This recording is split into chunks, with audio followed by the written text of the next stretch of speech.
Good day, everyone. I'm happy to be with us again. I'll be starting with a scripture that says, there is hope for a tree that has been cut down, because at the scent of water, it will sprout up again. And our topic today says, it is not over yet. I remember many years ago when I was trying to introduce a particular product into the market. We had a meeting in the company and I went out to the market and I carried, a reasonable quantity into a big market. I got into the market and I approached the first person. The person looked at me with disdain and told me to my face, we don't buy things like this. I felt this, flush come from my head, like as if a shock. Because I went with so much excitement. And the next thing I just did was, I said, for everyone know, there are 99 yeses. I moved on to the next person. I moved on to the third. They said no. I moved on to the fourth. For everyone no I received, I told myself there is another number of yeses. If you say 3 no's to me, I will say there are still 97 yeses. If I get 20 no's, I know there are 80 yeses. If you give me 50 no's, there are 50 more yeses. Guess what?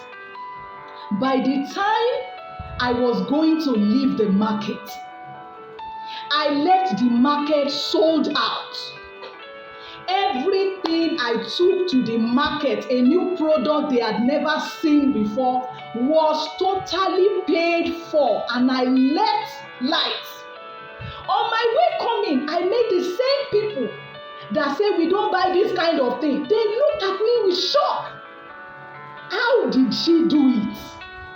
And that is why I am here to share this with you today, to let you know that people will say no to you. You will do some things and you might fail in the beginning. It does not mean that it is over. It is not over until you say so and God says so. Who is it that saith a thing and cometh to pass when God has not commanded it to be? A sister of mine was sick many years back. They admitted her into the hospital. I remember they told, someone very close to us that was taking care of that sister, that we are not sure that this girl will survive. It's a 50% chance.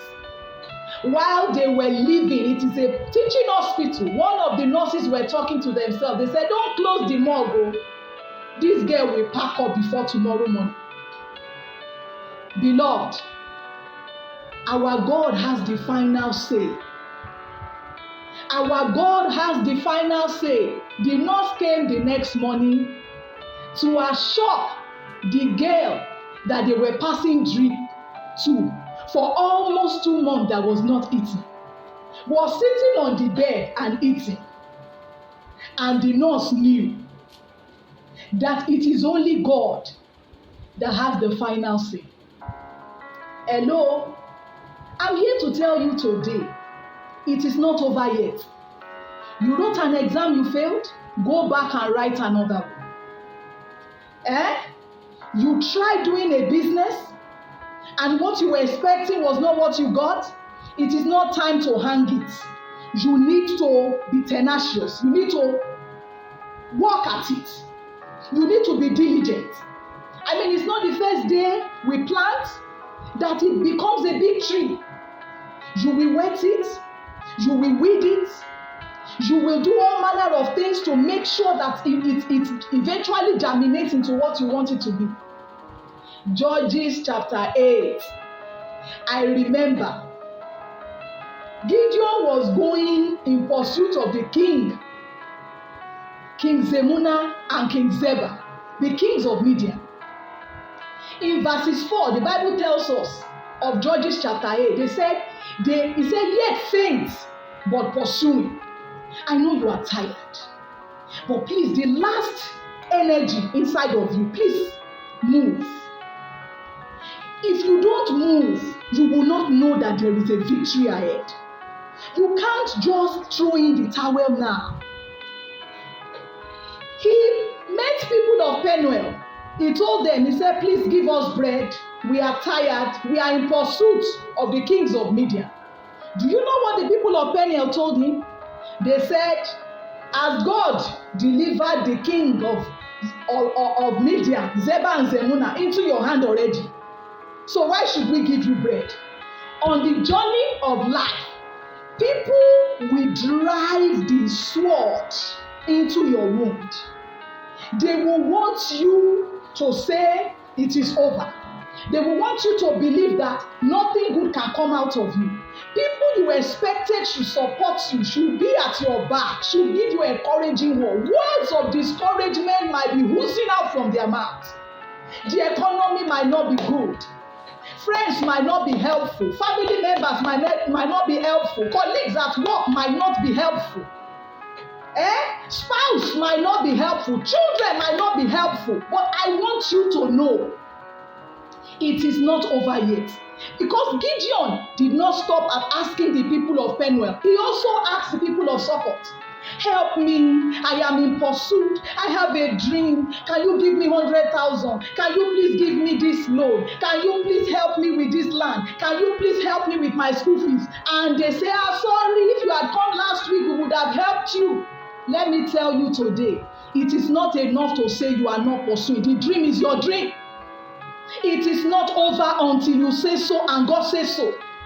Put yourself together and tell yourself, it is not over for me. It is not over for me. I want you to say it loud.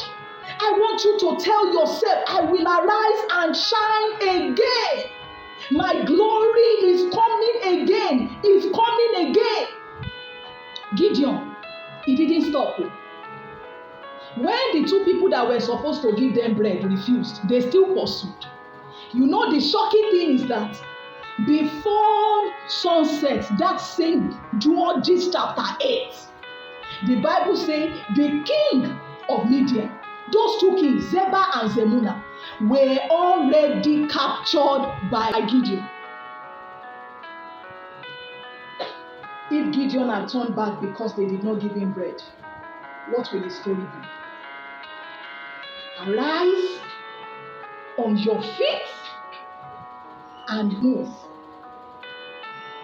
Do that exam again. Apply again. Believe in yourself again. Read your books again. Pray again. You will get there. It is not over yet.